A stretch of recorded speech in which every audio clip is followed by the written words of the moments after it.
여러분은 혹시 이런 경험 있으신가요? 침대에 누워 잠들려고 하는데 갑자기 며칠 전, 아니 때로는 몇 년 전에 나눴던 대화가 머릿속에 떠오르는 겁니다. 그때 내가 왜 그런 말을 했을까? 상대방은 내 말을 어떻게 받아들였을까? 혹시 오해하진 않았을까? 이런 생각들이 꼬리에 꼬리를 물고 이어지면서 잠은 멀어지고 마음은 점점 더 불편해집니다. 아무리 그만 생각하려고 해도 뇌는 마치 고장난 녹음기처럼 같은 장면을 반복해서 재생합니다. 더 이상한 건 이게 유독 밤에만 심해진다는 겁니다. 낮에는 괜찮았던 것 같은데 어둠이 내리고 조용해지면 그 순간들이 마치 살아있는 것처럼 생생하게 되살아납니다. 내가 한 말, 상대방의 표정, 그때의 분위기, 심지어 그 순간 내 목소리의 톤까지 모든 게 너무나 선명해서 마치 지금 당장 그 대화를 다시 하고 있는 것 같습니다. 이런 일이 반복되면 우리는 스스로에게 묻게 됩니다. 나는 왜 이럴까? 왜 나만 이렇게 과거에 집착하는 걸까? 다른 사람들은 다 잊고 살아가는 것 같은데 나만 이렇게 예민한 걸까? 혹시 내가 뭔가 잘못된 건 아닐까? 이런 자책감과 답답함이 쌓이면서 우리는 점점 더 깊은 밤의 늪으로 빠져듭니다. 오늘 저는 여러분과 함께 이 현상의 심리적 의미를 깊이 탐구해 보려고 합니다. 칼 융의 통찰을 통해 우리가 왜 이런 경험을 하는지, 그리고 어떻게 하면 이 끝없는 반복의 고리에서 벗어날 수 있는지 함께 알아보겠습니다. 이건 단순히 잠을 잘 자기 위한 방법이 아닙니다. 이것은 우리 자신을 더 깊이 이해하고 진정한 내면의 평화를 찾아가는 여정입니다. 윤근 우리의 마음이 단순히 의식적인 생각만으로 이루어진 게 아니라고 했습니다. 마음 깊은 곳에는 우리가 인식하지 못하는 무의식의 세계가 펼쳐져 있고 그곳에서는 우리가 낮 동안 미처 처리하지 못한 감정들과 경험들이 살아 숨쉬고 있습니다. 밤에 과거의 대화가 떠오르는 것은 바로 이 무의식이 우리에게 무언가를 말하려고 하는 신호입니다. 이제 함께 그 신호의 의미를 해독해 보겠습니다. 준비되셨나요? 그럼 시작하겠습니다. 우선 우리는 한 가지 중요한 사실을 받아들여야 합니다. 밤마다 과거의 대화를 떠올리는 것은 비정상적인 현상이 아닙니다. 이것은 특정한 심리적 특성을 가진 사람들에게 나타나는 자연스러운 반응입니다. 융근 사람들의 심리적 유형을 여러 가지로 분류했는데 이 중에서 특히 내향적 감정형에 속하는 사람들이 이런 경험을 많이 합니다. 내향적 감정형이란 무엇일까요? 이들은 외부 세계보다 내면 세계에 더 많은 에너지를 쏟는 사람들입니다. 그런데 여기서 중요한 건 이들이 단순히 내성적이거나 조용한 게 아니라는 겁니다. 이들의 특별함은 경험을 처리하는 방식에 있습니다. 대부분의 사람들이 어떤 일을 겪고 나서 빠르게 넘어가는 반면 내향적 감정형의 사람들은 그 경험을 깊이 흡수합니다.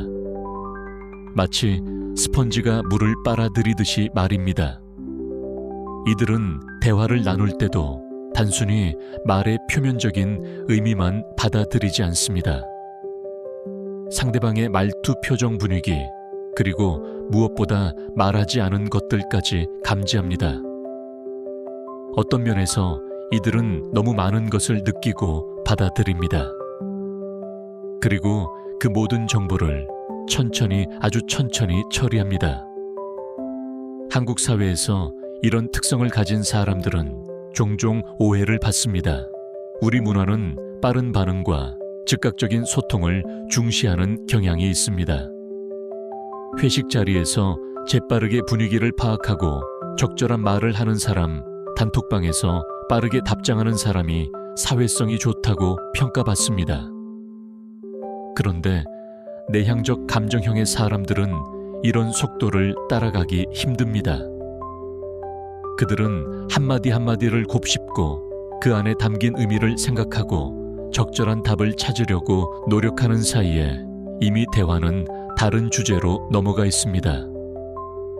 그래서 이들은 자주 생각합니다. 아, 그때 이렇게 말할 걸. 내가 왜 그런 식으로 답했을까? 상대방이 나를 무례하게 생각하진 않았을까? 이런 생각들이 대화가 끝난 후에도, 심지어 며칠이 지난 후에도 계속 이어집니다. 윤근 이런 현상을 설명하면서 재미있는 통찰을 제시했습니다. 그는 우리의 의식이 마치 손전등과 같다고 했습니다.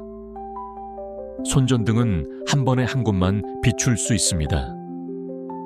우리가 어떤 대화를 나누는 순간 의식은 그 현재의 순간에 집중합니다. 하지만 무의식은 그보다 훨씬 넓은 영역을 포착합니다. 무의식은 우리가 의식적으로 주목하지 않은 모든 것, 말의 뉘앙스, 상대방의 미묘한 감정 변화, 그리고 우리 자신의 감춰진 반응까지 다 기록합니다. 그리고 밤이 되면 어떤 일이 일어날까요? 낮 동안 우리를 바쁘게 만들었던 모든 자극들이 사라집니다. 조용해집니다. 어두워집니다. 바로 이 순간 무의식이 낮 동안 수집한 정보들을 의식으로 올려보내기 시작합니다. 이건 무의식이 우리를 괴롭히려는 게 아닙니다. 오히려 무의식은 우리에게 중요한 메시지를 전달하려고 합니다. 그럼 무의식이 전하려는 메시지는 무엇일까요? 왜 하필 그 대화들을 반복해서 떠올리게 하는 걸까요? 여기에는 깊은 심리적 이유가 있습니다. 융은 우리 마음속에 완성되지 않은 것들이 있으면 그것이 계속해서 의식의 표면으로 떠오른다고 했습니다. 이것을 미완의 게슈탈트라고 부르기도 합니다. 쉽게 말하면 우리 마음이 어떤 일을 완전히 끝내지 못했다고 느낄 때 그 일은 계속해서 우리를 찾아옵니다. 과거의 대화를 반복해서 떠올린다는 것은 그 대화에 뭔가 미완성된 부분이 있다는 뜻입니다. 그런데 여기서 중요한 질문을 해야 합니다. 도대체 무엇이 완성되지 않은 걸까요? 대부분의 경우 대화는 이미 끝났습니다. 상대방과 헤어졌고 그 상황은 지나갔습니다. 그런데도 우리 마음은 계속 그곳으로 돌아갑니다. 답은 의외로 간단합니다. 완성되지 않은 것은 대화 자체가 아니라 우리의 감정과 자아상입니다.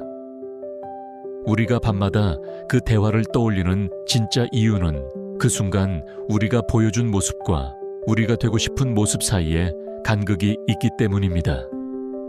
예를 들어볼까요? 직장 동료와 점심을 먹다가 어떤 주제에 대해 이야기를 나눴습니다. 동료가 여러분의 의견을 물었고 여러분은 뭔가 애매한 답을 했습니다. 그 순간에는 괜찮았던 것 같은데 나중에 생각해보니 여러분의 진짜 생각은 그게 아니었습니다. 아니면 여러분이 정말 하고 싶었던 말이 따로 있었는데 차마 꺼내지 못했습니다. 그 대화는 끝났지만 여러분 마음속에서는 아직 끝나지 않았습니다. 진짜 여러분은 표현되지 못한 채 남아있기 때문입니다. 융은 이것을 가면이라는 개념으로 설명했습니다. 우리는 사회 속에서 살아가기 위해 다양한 가면을 씁니다. 직장에서의 나, 가족 앞에서의 나, 친구들 사이에서의 나, 이 가면들은 꼭 필요한 것입니다. 사회생활을 하려면 어느 정도의 역할 연기가 필요하니까요. 문제는 우리가 가면과 진짜 자아를 구분하지 못할 때 생깁니다. 내향적 감정형의 사람들이 특히 이 문제로 고민합니다. 왜냐하면 이들은 내면의 진실성을 무척 중요하게 여기기 때문입니다. 이들은 거짓된 모습으로 살아가는 것을 견디기 힘들어합니다. 그래서 자신이 쓴 가면과 진짜 자아 사이의 불일치를 예민하게 감지합니다. 그리고 그 불일치가 드러났던 순간들, 바로 그 대화들이 밤마다 되돌아오는 겁니다. 한국 사회는 이런 면에서 참 독특한 문화를 가지고 있습니다. 우리는 체면과 눈치라는 개념을 가지고 있습니다. 자기 생각을 직접적으로 표현하는 것보다 상황을 파악하고 분위기에 맞춰 행동하는 것을 미덕으로 여깁니다. 이것이 나쁘다는 게 아닙니다. 이것은 우리 문화의 지혜이자 조화를 중시하는 가치관의 표현입니다. 하지만 내향적 감정형의 사람들에게 이런 문화는 때로 큰 부담이 됩니다. 이들은 이미 자기 내면의 목소리와 외부 세계의 기대 사이에서 갈등하고 있는데 여기에 체면과 눈치라는 또 다른 층위의 고려사항이 추가됩니다. 그러면 자기 진짜 생각은 더욱더 깊은 곳으로 숨어버립니다. 그리고 밤이 되면 그 숨겨진 생각들이 복수하듯 되돌아옵니다. 그런데 여기서 더 깊은 질문을 해봐야 합니다. 왜 우리는 진짜 자신을 표현하지 못할까요? 단순히 문화 때문일까요? 아니면 더 근본적인 두려움이 있는 걸까요? 윤근 인간의 가장 깊은 두려움 중 하나가 바로 이해받지 못하는 것에 대한 두려움이라고 했습니다. 우리는 본능적으로 알고 있습니다.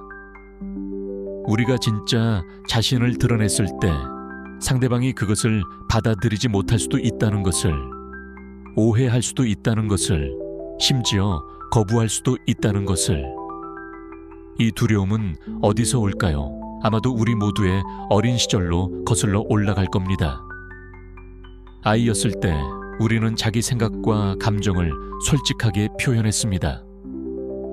그런데 어떤 순간들에서 우리는 배웠습니다.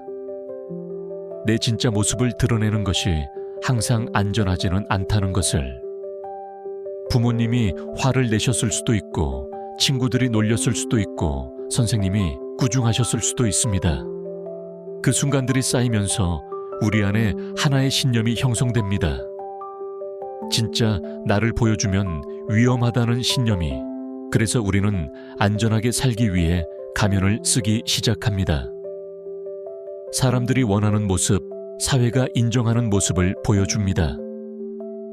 그리고 대부분의 시간 동안 이것은 잘 작동합니다. 우리는 무난하게 관계를 유지하고 큰 문제 없이 살아갑니다. 하지만 밤이 되면 가면을 벗어야 합니다. 잠들기 위해서는 방어를 풀어야 합니다. 그리고 바로 그 순간 하루 종일 억눌렸던 진짜 자아가 고개를 듭니다. 그리고 묻습니다. 왜 나를 숨겼어? 왜 내 목소리를 내지 않았어? 그때 나는 분명히 다른 생각을 하고 있었잖아. 이것이 바로 밤마다 과거의 대화가 반복되는 진짜 이유입니다. 그것은 단순한 반추가 아닙니다. 그것은 우리 내면에 진짜 자아가 인정받고 표현되기를 갈망하는 외침입니다. 융은 이런 상황에서 중요한 것은 그림자를 통합하는 것이라고 했습니다. 그림자란 우리가 의식적으로 부인하거나 억압한 자아의 모든 측면을 말합니다. 우리가 착하게 보이기 위해 숨긴 화, 약해 보이지 않기 위해 감춘 두려움, 이기적으로 보이지 않기 위해 억누른 욕구, 이 모든 것이 그림자 안에 있습니다. 그런데 그림자는 없어지지 않습니다. 우리가 아무리 부인해도 아무리 외면해도 그림자는 사라지지 않고 무의식 속에서 살아 숨쉽니다. 그리고 기회가 있을 때마다 자신의 존재를 알립니다. 밤에 과거의 대화를 떠올리게 만드는 것도 그림자가 자신의 존재를 알리는 방법 중 하나입니다. 여러분이 밤마다 후회하는 그 대화들을 잘 살펴보세요. 거기에는 패턴이 있을 겁니다. 어쩌면 여러분은 항상 자신의 화를 표현하지 못한 순간들을 떠올리는지도 모릅니다. 아니면 자신의 의견을 당당하게 말하지 못한 순간들일 수도 있습니다.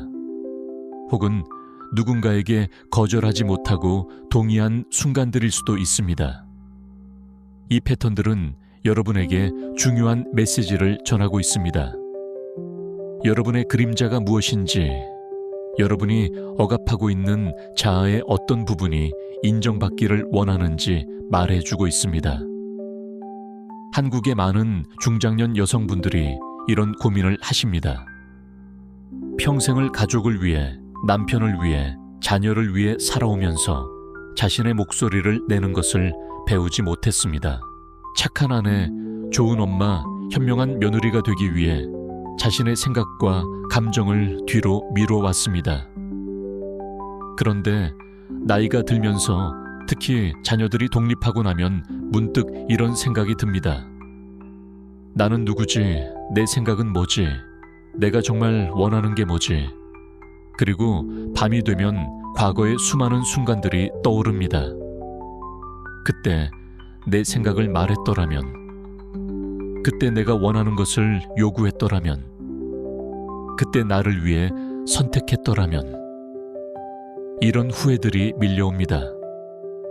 남성분들도 마찬가지입니다. 한국 사회에서 남자는 강해야 한다는 압박 속에서 살아왔습니다. 약한 모습을 보여서는 안 되고, 두려움을 표현해서는 안 되고, 언제나 문제를 해결하는 사람이어야 했습니다. 그래서 직장에서, 가정에서 항상 강인한 모습을 유지하려고 애썼습니다.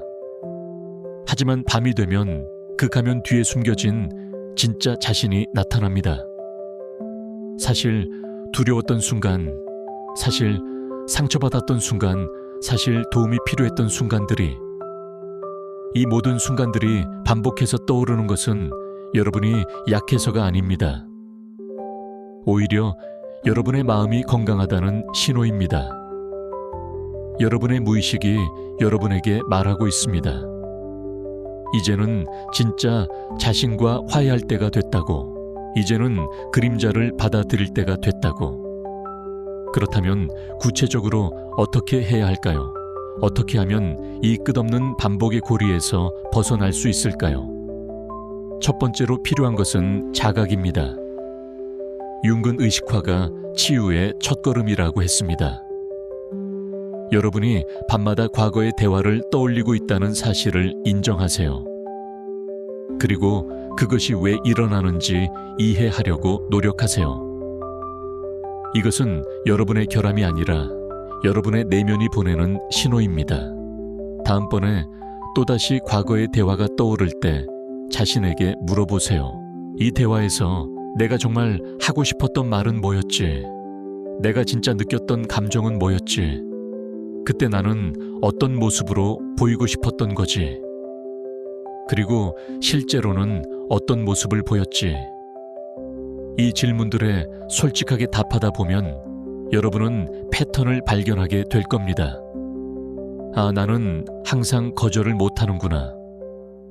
나는 항상 내 의견보다 다른 사람의 의견을 우선하는구나. 나는 항상 갈등을 피하려고 하는구나. 이런 패턴들을 발견하는 것 자체가 이미 큰 진전입니다.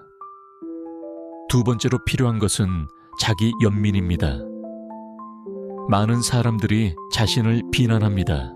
왜 나는 그때 제대로 말하지 못했을까? 왜 나는 이렇게 약할까? 왜 나는 다른 사람들처럼 당당하지 못할까?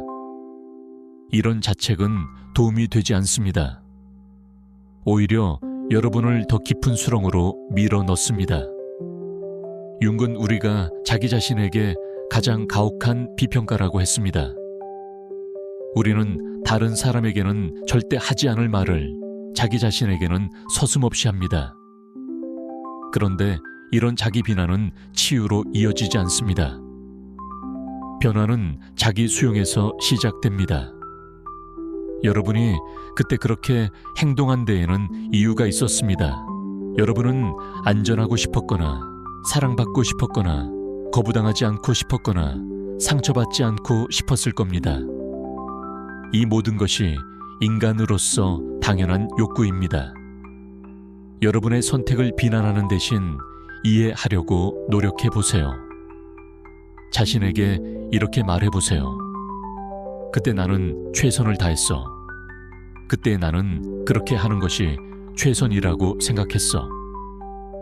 지금의 나는 다른 선택을 할 수 있을지 모르지만 그때의 나는 그게 전부였어.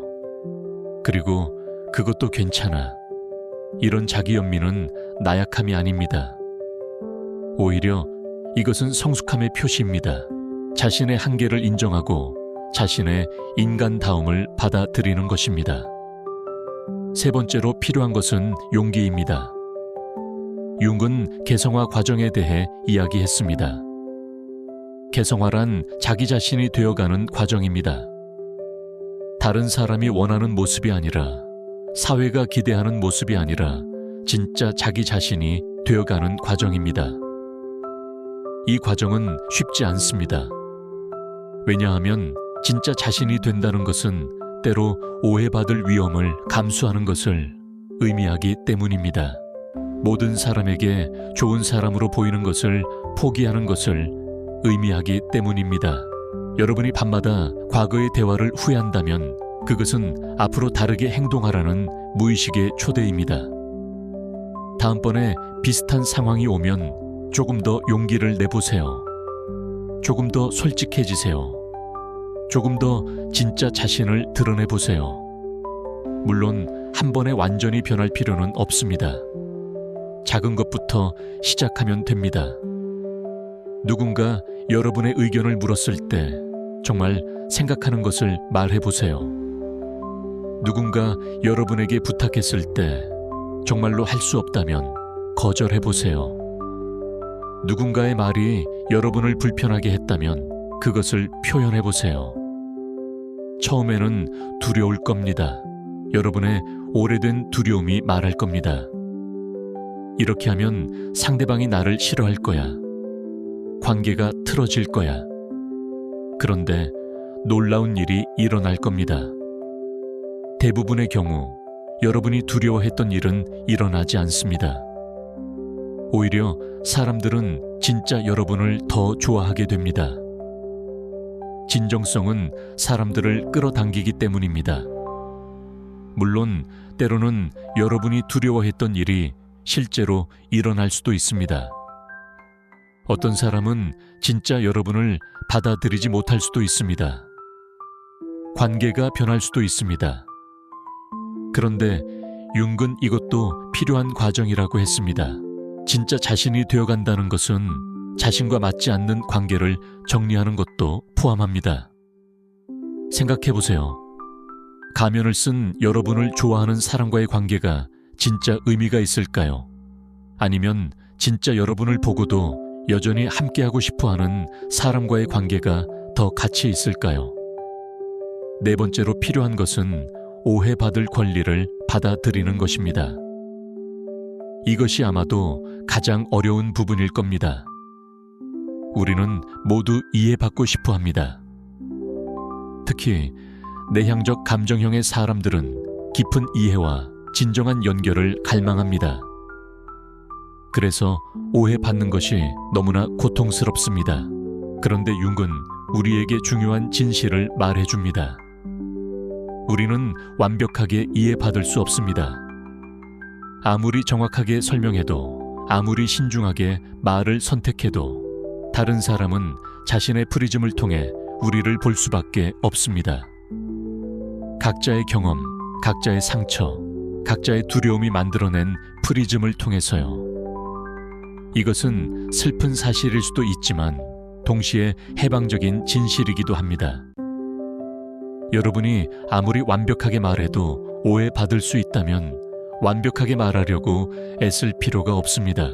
여러분이 아무리 조심해도 누군가는 여러분을 잘못 이해할 수 있다면 지나치게 조심할 필요가 없습니다.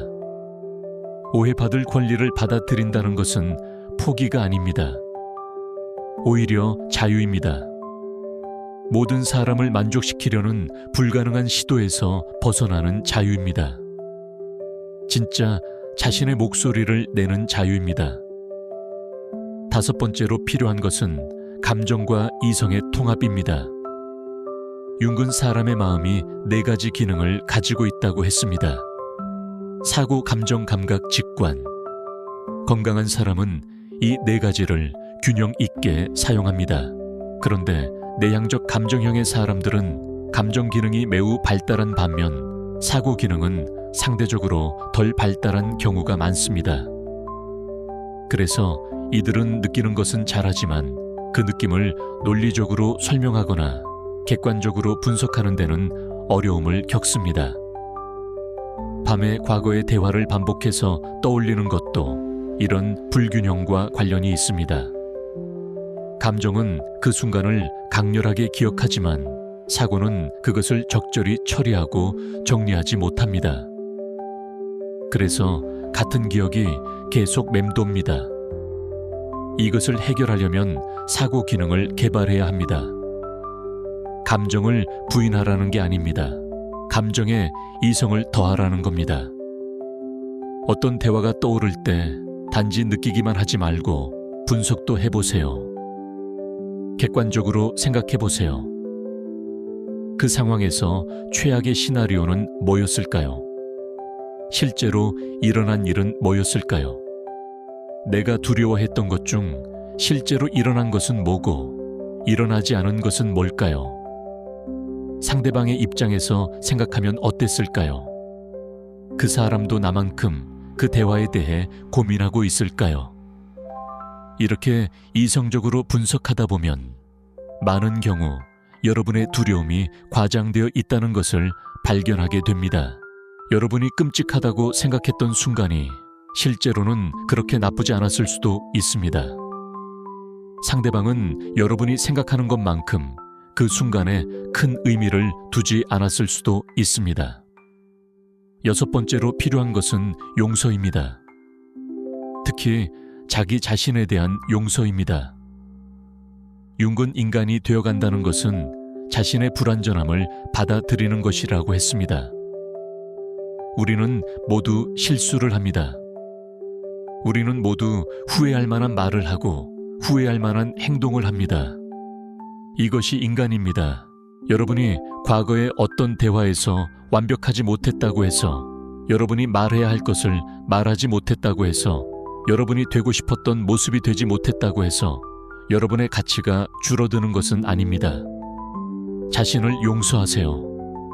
그때 자신이 했던 선택을 용서하세요.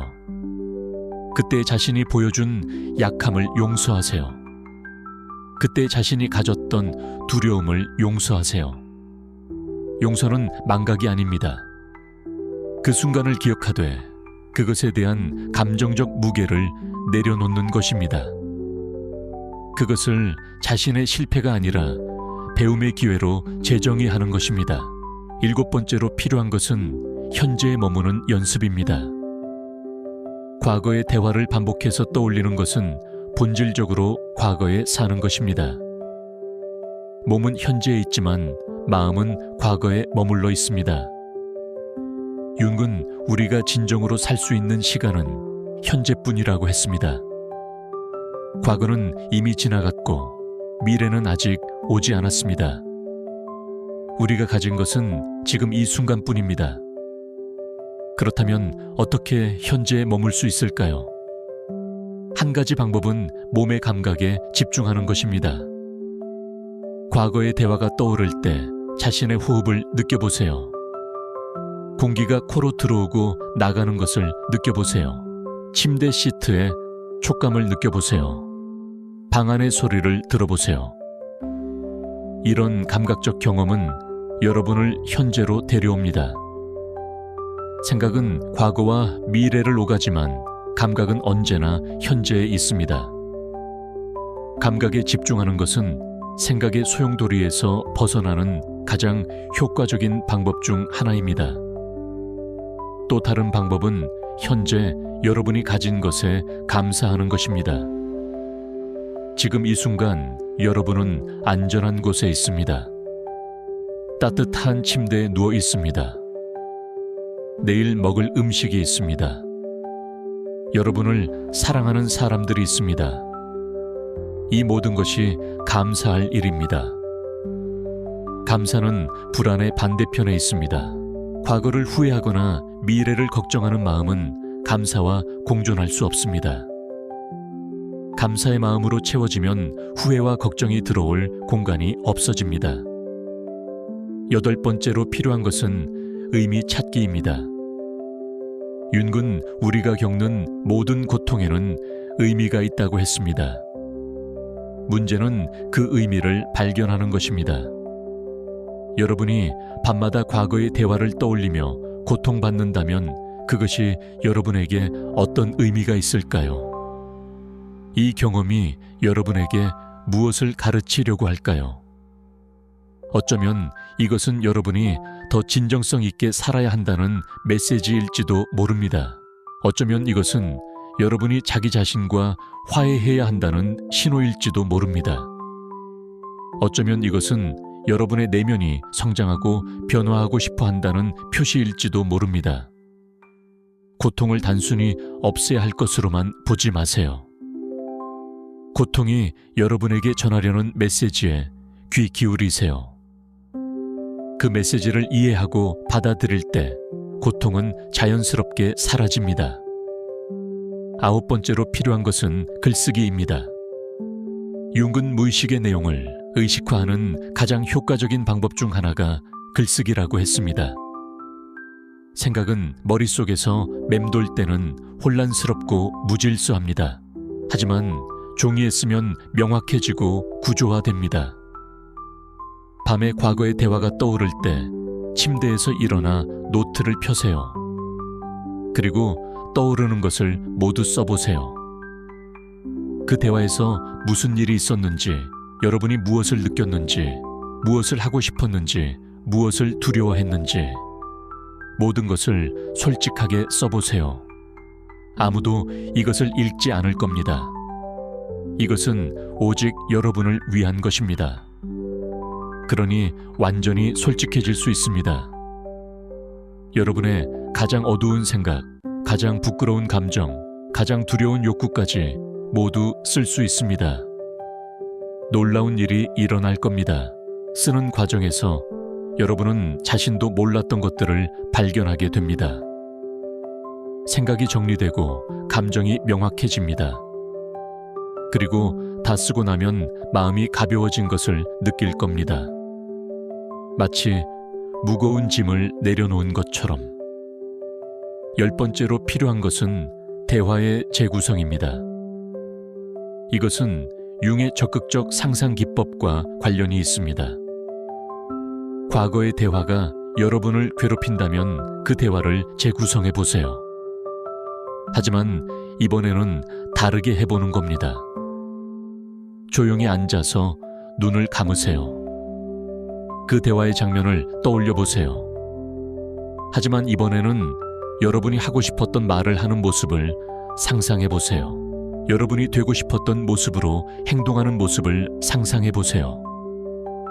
이것은 단순한 공상이 아닙니다.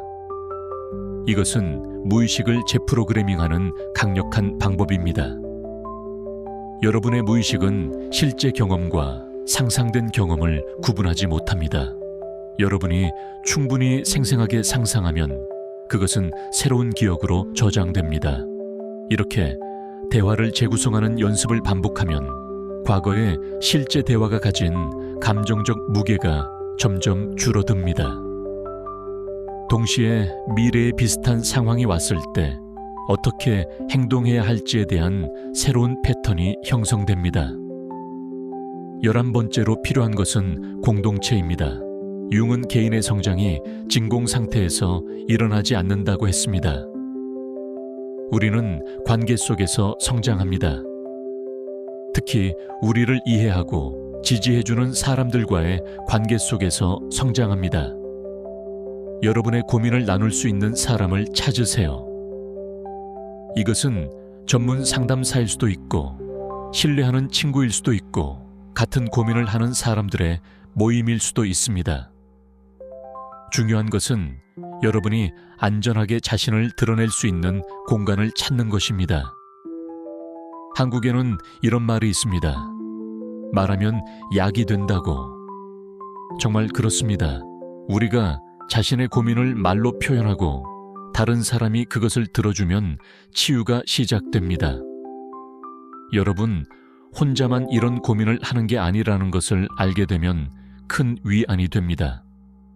물론 조심해야 할 점도 있습니다. 여러분의 고민을 이해하지 못하는 사람, 여러분을 판단하는 사람, 여러분의 감정을 무시하는 사람에게는 마음을 열지 마세요. 모든 사람이 여러분의 이야기를 들을 자격이 있는 것은 아닙니다. 여러분의 취약함을 보여줄 가치가 있는 사람을 신중하게 선택하세요. 12번째로 필요한 것은 의식적인 의뢰입니다. 윤근 의뢰의 힘을 강조했습니다. 의뢰는 무의식과 의식을 연결하는 다리 역할을 합니다. 과거의 대화를 놓아주는 의뢰를 만들어 보세요. 예를 들어 그 대화를 종이에 쓰고 불태우는 의식을 할 수 있습니다. 또는 그 대화를 상징하는 물건을 땅에 묻거나 강물에 띄울 수 있습니다.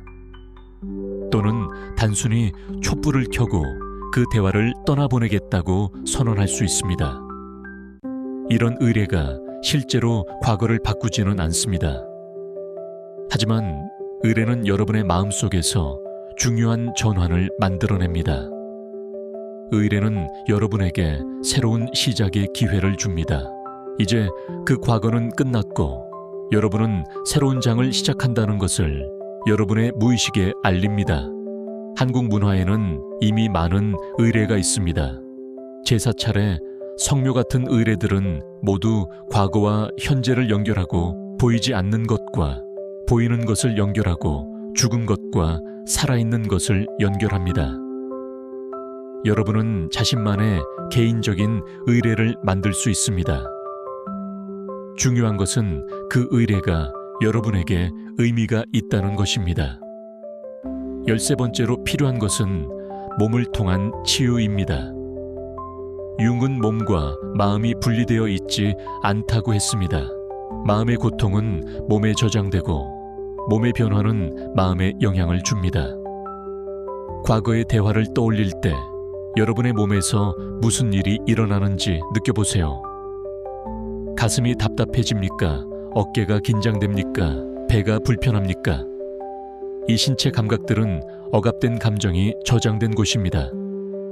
이 부위들에 주의를 기울이세요. 숨을 깊게 쉬면서 그 부위로 숨을 보내세요.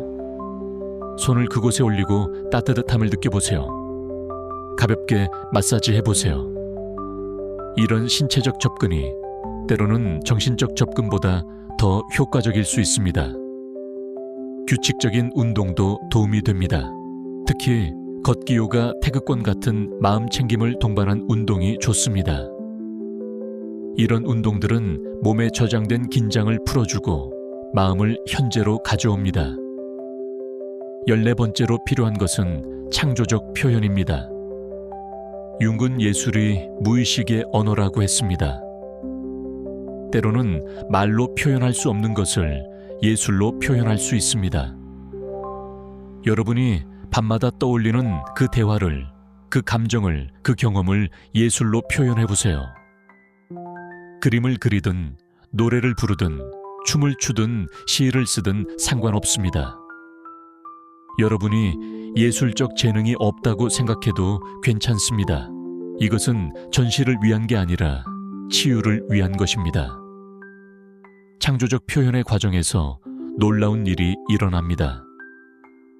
여러분이 의식적으로 알지 못했던 것들이 나타납니다. 숨겨진 감정이 드러나고 억압된 욕구가 형태를 갖추고 무의식의 지혜가 상징으로 나타납니다. 한국에는 풍부한 예술 전통이 있습니다. 서예, 그림도예, 자수. 이런 전통 예술들은 모두 마음의 평화를 위한 수행이기도 했습니다. 여러분도 이런 전통을 활용할 수 있습니다. 또는 현대적인 방법으로 사진, 디지털 아트 영상 같은 것도 좋습니다. 15번째로 필요한 것은 자연과의 연결입니다. 융은 자연이 우리의 무의식과 깊은 연결을 가지고 있다고 했습니다. 자연 속에 있으면 우리는 더 큰 전체의 일부임을 느낍니다. 우리의 작은 고민들이 상대적으로 작아 보입니다. 밤에 잠이 안 온다면 창문을 열고 밤하늘을 보세요. 별을 보세요. 달을 보세요. 여러분이 고민하고 있는 그 대화가 일어났을 때 이 별들은 이미 수백만 년 동안 빛나고 있었습니다. 그리고 여러분이 이 세상을 떠난 후에도 계속 빛날 것입니다. 이런 관점은 우리에게 겸손함을 줍니다. 동시에 위안을 줍니다. 우리의 실수, 우리의 후회, 우리의 불완전함이 우주적 관점에서 보면 얼마나 작은 것인지 깨닫게 됩니다. 낮 시간에는 자연 속을 걷는 시간을 가지세요. 산을 오르든 강가를 걷든 공원을 산책하든 좋습니다. 나무의 냄새를 맡고 바람의 촉감을 느끼고 새소리를 들으세요. 이런 감각적 경험이 과도하게 활성화된 정신을 진정시킵니다. 한국은 산과 강이 많은 나라입니다. 우리 조상들은 자연 속에서 마음의 평화를 찾았습니다. 여러분도 그 지혜를 활용할 수 있습니다. 16번째로 필요한 것은 시간입니다. 융은 치유에는 시간이 필요하다고 했습니다. 우리는 즉각적인 해결을 원합니다. 오늘 밤부터 당장 과거의 대화가 떠오르지 않기를 바랍니다. 하지만 마음의 성장은 그렇게 빠르게 일어나지 않습니다. 나무가 자라는 것을 생각해 보세요. 씨앗을 심고 다음날 나무가 되어 있지 않습니다. 씨앗은 땅 속에서 보이지 않게 뿌리를 내립니다. 그리고 때가 되면 싹이 트고 천천히 자라고 마침내 큰 나무가 됩니다. 여러분의 성장도 마찬가지입니다. 조급해하지 마세요. 여러분이 오늘 배운 것들을 실천하기 시작했다면 이미 변화는 시작된 겁니다. 비록 당장 눈에 보이지 않아도 말입니다. 보이지 않는 곳에서 뿌리가 자라고 있습니다. 언젠가는 꽃이 필 것입니다. 어떤 날은 잘 될 것이고 어떤 날은 다시 과거로 돌아갈 것입니다. 이것은 정상입니다. 성장은 직선이 아니라 나선형입니다. 우리는 같은 문제로 돌아오는 것처럼 보이지만 실제로는 더 높은 차원에서 그것을 경험하고 있습니다. 17번째로 필요한 것은 전문가의 도움입니다. 융 자신도 평생 동안 다른 분석가들과 함께 작업했습니다. 때로는 우리 스스로 해결할 수 없는 문제들이 있습니다. 우리가 너무 깊이 빠져 있어서 객관적으로 볼 수 없는 상황들이 있습니다. 만약 과거의 대화를 떠올리는 것이 일상생활에 심각한 영향을 미친다면, 잠을 잘 수 없을 정도로 심하다면, 불안이나 우울로 이어진다면 전문가의 도움을 받는 것을 고려하세요.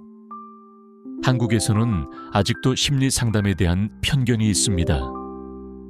정신과나 상담실을 가는 것을 부끄러워하는 문화가 있습니다. 하지만 이것은 잘못된 생각입니다. 마음의 건강을 돌보는 것은 몸의 건강을 돌보는 것만큼 중요하고 정상적인 일입니다.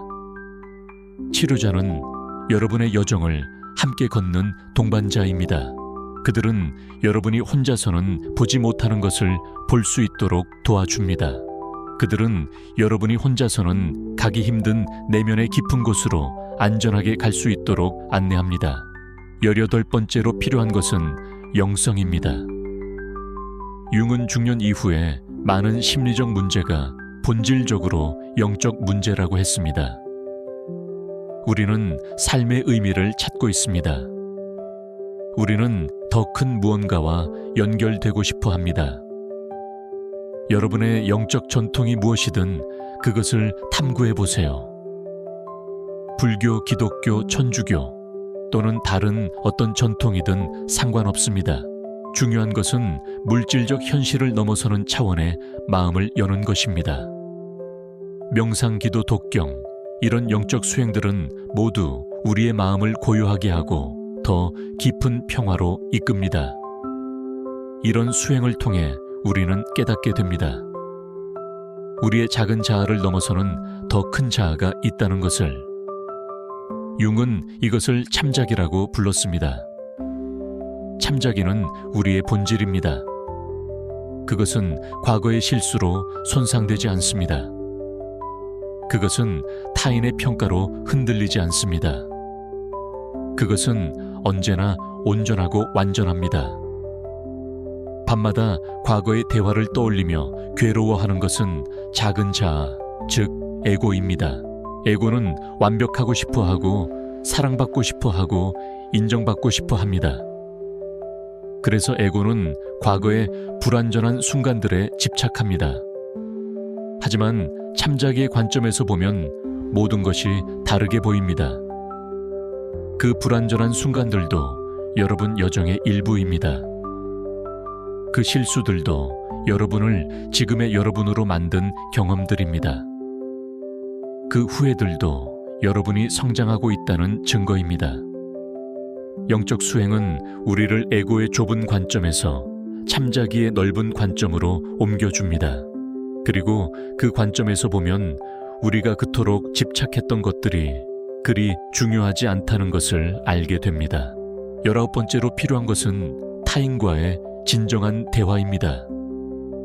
여러분이 과거의 대화를 끝없이 반복하는 이유 중 하나는 그 대화가 진정한 대화가 아니었기 때문일 수 있습니다.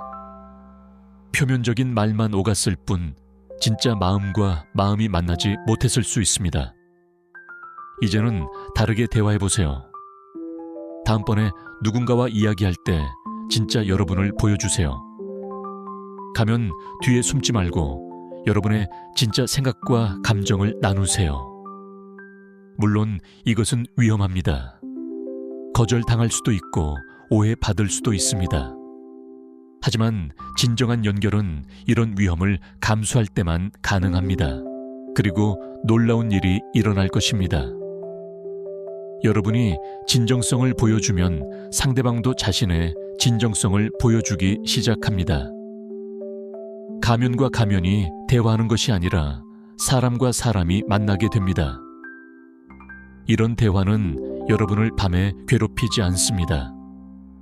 왜냐하면 그 대화에는 숨겨진 것이 없고 미완성된 것이 없기 때문입니다. 한국 사회에서 이런 진정한 대화를 나누기는 쉽지 않습니다. 우리는 형식과 예의를 중시합니다.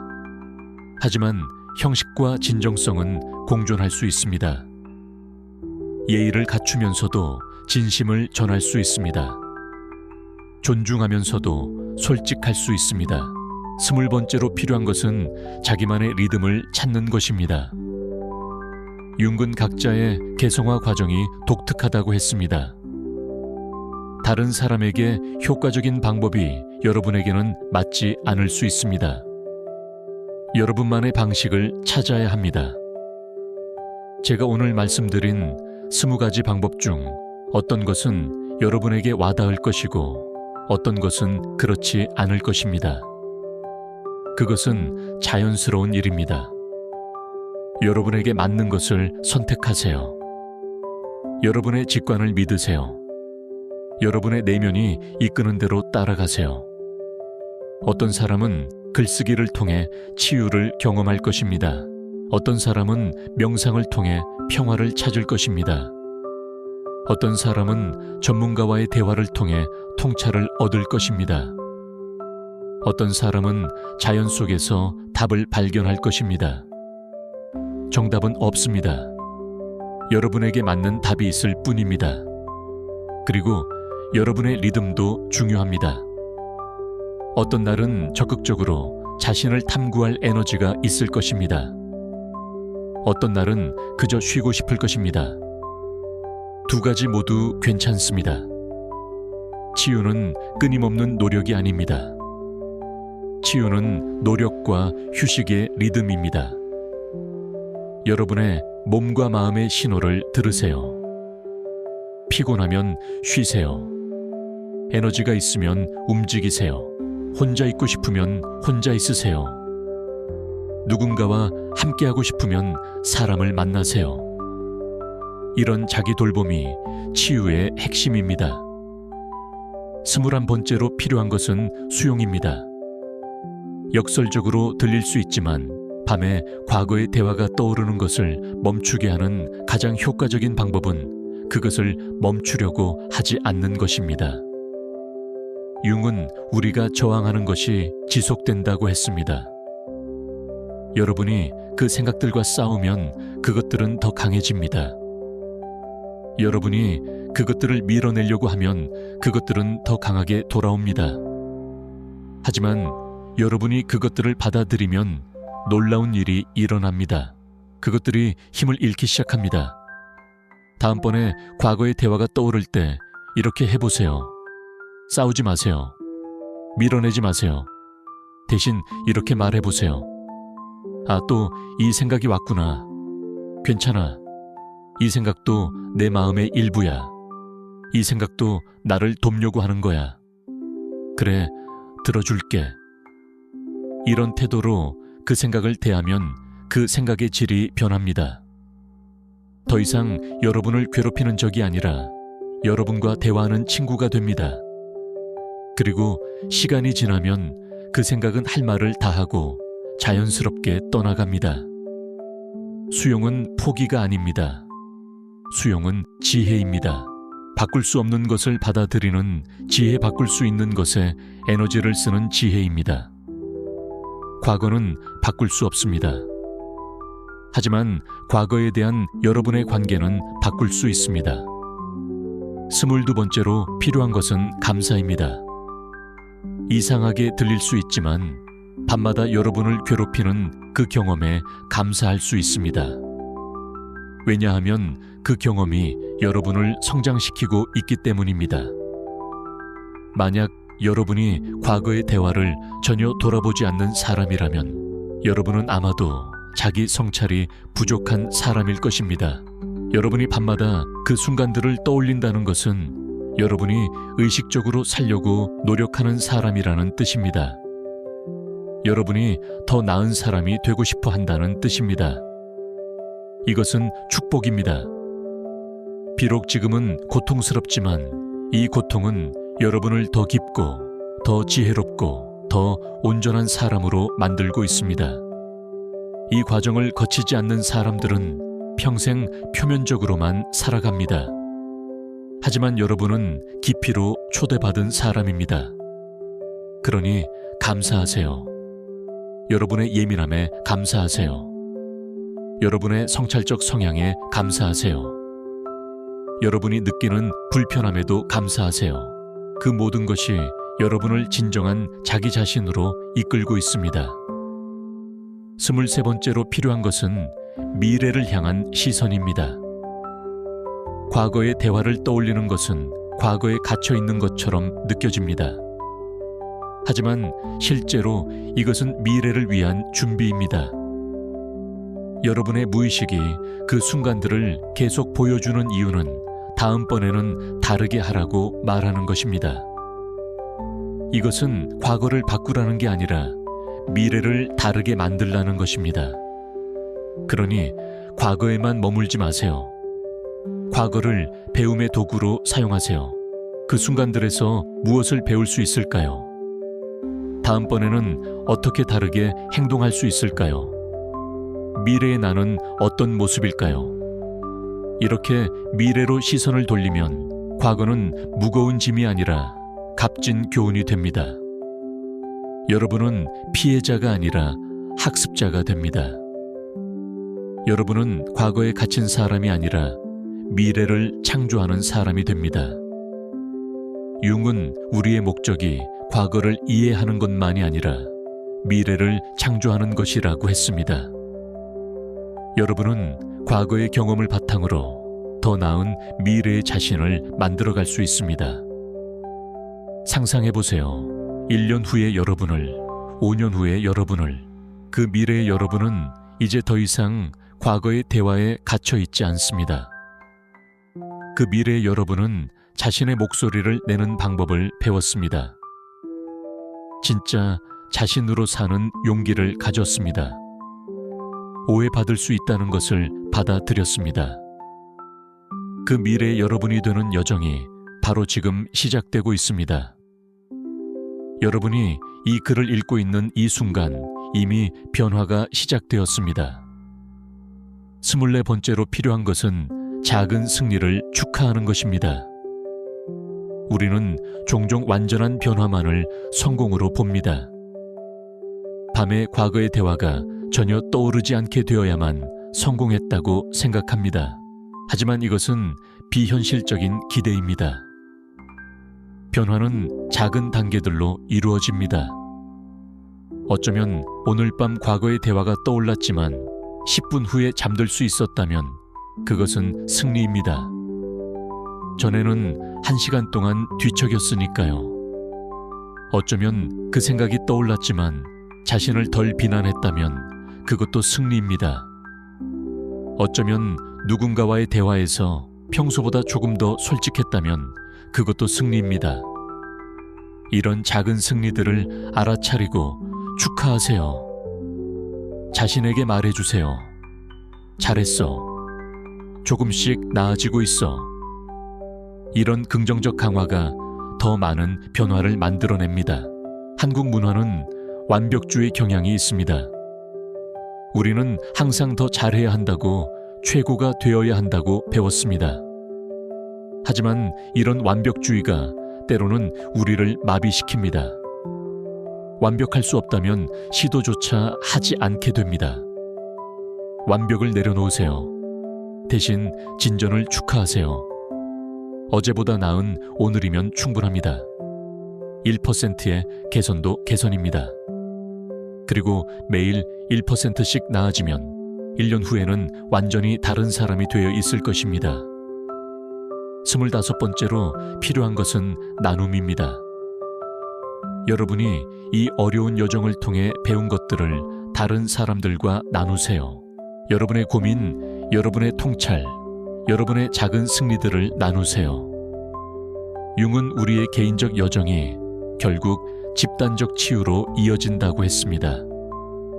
여러분이 자신의 그림자와 화해할 때 여러분만 치유되는 게 아닙니다. 여러분 주변의 사람들도 영향을 받습니다. 여러분의 진정성이 다른 사람들에게도 진정성의 허락을 줍니다. 여러분이 용기 내어 자신의 취약함을 드러낼 때 다른 사람들도 자신의 취약함을 드러낼 수 있게 됩니다.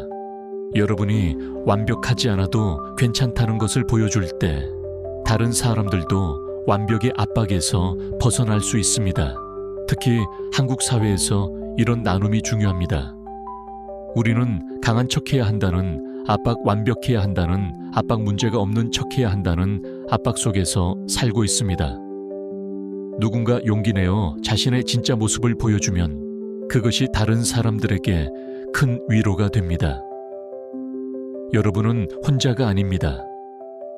밤마다 과거의 대화를 떠올리며 괴로워하는 사람이 여러분만이 아닙니다. 수많은 사람들이 같은 고민을 하고 있습니다. 여러분이 자신의 이야기를 나눌 때 그 사람들은 위로받습니다. 아, 나만 그런 게 아니구나. 이것도 정상적인 거구나. 그리고 더 놀라운 일은 여러분이 다른 사람을 도울 때 여러분 자신도 치유된다는 것입니다. 이것이 융이 말한 동시성의 원리입니다. 주는 것과 받는 것이 분리되어 있지 않습니다. 여러분이 다른 사람에게 빛을 비출 때 그 빛이 여러분도 비춥니다. 이제 우리의 긴 여정이 끝나가고 있습니다. 우리는 함께 밤마다 과거의 대화를 떠올리는 현상의 깊은 의미를 탐구했습니다. 우리는 그것이 단순한 강박이나 이상한 버릇이 아니라 무의식이 보내는 중요한 메시지임을 알게 되었습니다. 우리는 내향적 감정형의 특성을 이해했습니다. 그들이 경험을 깊이 흡수하고 천천히 처리한다는 것을, 그들이 말해지지 않은 것까지 감지한다는 것을, 그들이 진정성을 무엇보다 중요하게 여긴다는 것을 알게 되었습니다. 우리는 이해받지 못하는 것에 대한 두려움을 들여다보았습니다. 그리고 그 두려움이 어떻게 우리로 하여금 가면을 쓰게 만드는지, 진짜 자신을 숨기게 만드는지 이해했습니다. 우리는 그림자의 개념을 배웠습니다. 억압된 자아의 부분들이 어떻게 무의식 속에 살면서 기회가 있을 때마다 자신의 존재를 알리는지 알게 되었습니다. 우리는 한국 사회와 문화의 맥락에서 이 문제를 바라보았습니다. 체면과 눈치 완벽주의와 집단주의가 어떻게 개인의 진정성 표현을 어렵게 만드는지 탐구했습니다. 동시에 우리 문화가 가진 깊은 지혜와 전통도 발견했습니다. 그리고 무엇보다 우리는 25가지의 구체적인 방법들을 배웠습니다. 자각 자기연민 용기, 오해받을 권리의 수용 감정과 이성의 통합 용서, 현재의 머무기, 의미 찾기, 글쓰기 대화의 재구성 공동체, 의식적 의례 몸을 통한 치유, 창조적 표현, 자연과의 연결 시간, 주기 전문가의 도움 영성 진정한 대화, 자기만의 리듬 찾기, 수용 감사 미래를 향한 시선 작은 승리의 축하, 그리고 나눔. 이 모든 방법들이 하나의 공통된 방향을 가리킵니다. 그것은 바로 개성화, 진정한 자기 자신이 되어가는 과정입니다. 융은 이것이 인생의 궁극적 목표라고 했습니다. 다른 사람이 원하는 모습도 아니고, 사회가 기대하는 모습도 아니고, 자신이 되어야 한다고 생각하는 모습도 아닌 진짜 자기 자신이 되는 것. 이 여정은 쉽지 않습니다. 때로는 외롭고, 때로는 무섭고, 때로는 고통스럽습니다. 하지만 이것은 가장 의미 있는 여정입니다. 왜냐하면 이것은 여러분의 삶을 진정으로 살게 만들기 때문입니다. 여러분이 밤마다 과거의 대화를 떠올리는 것은 여러분의 내면이 외치는 소리입니다. 더 이상 가면 뒤에 숨지 말라고, 더 이상 진짜 자신을 억누르지 말라고, 이제는 용기를 내어 진정한 자신으로 살라고 외치는 소리입니다. 그 소리에 귀 기울이세요. 그 소리를 적으로 보지 말고 친구로 받아들이세요. 그 소리가 여러분을 어디로 이끄는지 따라가 보세요. 그 끝에는 여러분이 그토록 찾아 헤매던 내면의 평화가 있습니다. 오늘 밤 여러분이 침대에 누워 또다시 과거의 대화가 떠오른다면 이제는 다르게 대할 수 있을 것입니다. 당황하거나 좌절하는 대신 호기심을 가지고 물어보세요. 이 기억이 나에게 무엇을 말하려고 하는 걸까? 이 경험이 나를 어떻게 성장시키려고 하는 걸까? 그리고 자신에게 부드럽게 말해주세요. 괜찮아. 나는 완벽하지 않아도 돼. 나는 모든 사람에게 이해받지 않아도 돼. 나는 실수할 수 있어. 나는 배우고 있어. 나는 성장하고 있어. 그리고 그것으로 충분해. 여러분은 이미 충분합니다. 지금 이 순간 이대로도 여러분은 충분합니다.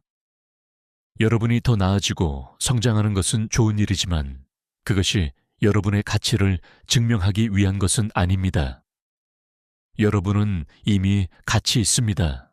여러분이 존재한다는 것만으로도 가치 있습니다. 융은 말했습니다.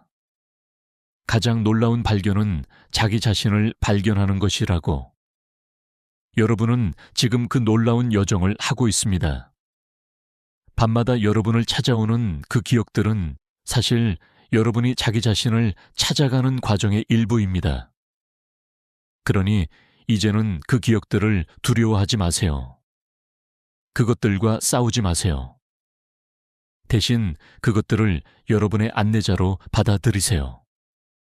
그것들은 여러분을 더 깊은 자기 이해로, 더 큰 자기 수용으로, 더 진정한 자기 표현으로 이끌고 있습니다. 그리고 언젠가 어쩌면 여러분이 기대하지 않은 어느 날 밤, 여러분은 깨닫게 될 것입니다. 그 기억들이 더 이상 여러분을 괴롭히지 않는다는 것을, 그것들이 여전히 떠오를 수는 있지만 이제는 다른 의미를 가진다는 것을, 그것들이 고통의 원천이 아니라 성장의 증거가 되었다는 것을. 그때 여러분은 미소 지을 것입니다. 그리고 생각할 것입니다. 아, 그 어둡고 긴 밤들이 나를 여기까지 데려왔구나. 그 고통스러웠던 순간들이 나를 이렇게 깊고 지혜로운 사람으로 만들었구나. 그날이 올 것입니다. 확실히 올 것입니다. 여러분이 오늘부터 작은 걸음을 내딛기 시작한다면 말입니다. 완벽할 필요 없습니다. 빠를 필요도 없습니다. 그저 한 걸음씩 여러분의 속도로, 여러분의 방식으로 나아가면 됩니다. 그리고 기억하세요. 여러분은 혼자가 아닙니다. 같은 밤하늘 아래 수많은 사람들이 같은 여정을 하고 있습니다. 우리는 모두 자기 자신이 되어가는 중입니다. 우리는 모두 배우고 있습니다. 우리는 모두 성장하고 있습니다. 오늘 밤 잠들기 전에 창문을 열고 밤하늘을 보세요. 그 무수한 별들을 보세요. 각각의 별이 자신만의 빛을 내며 빛나고 있습니다. 다른 별과 같아지려고 하지 않습니다. 그저 자기 자신으로 빛날 뿐입니다. 여러분도 그런 별입니다. 여러분만의 고유한 빛을 가지고 있습니다. 그 빛이 때로는 흔들릴 수 있습니다. 때로는 희미해질 수 있습니다. 하지만 그 빛은 여전히 거기 있습니다. 여러분 안에 있습니다. 그것은 결코 꺼지지 않을 것입니다. 이제 편안히 쉬세요. 오늘 하루도 최선을 다했습니다. 완벽하지 않았어도 괜찮습니다. 내일은 또 새로운 날입니다. 새로운 기회입니다. 조금 더 나은 자신이 될 수 있는 기회입니다. 그리고 혹시 오늘 밤에도 과거의 대화가 떠오른다면 이제 여러분은 알고 있습니다. 그것이 무엇을 의미하는지, 어떻게 대해야 하는지. 여러분은 더 이상 그것의 희생자가 아닙니다. 여러분은 자신의 내면 세계를 이해하고 사랑으로 대하는 방법을 배운 사람입니다. 평화로운 밤 되시길 바랍니다. 그리고 여러분의 여정에 축복이 있기를 바랍니다. 여러분은 충분히 잘하고 있습니다. 계속 나아가세요. 여러분의 진정한 자아가 여러분을 기다리고 있습니다.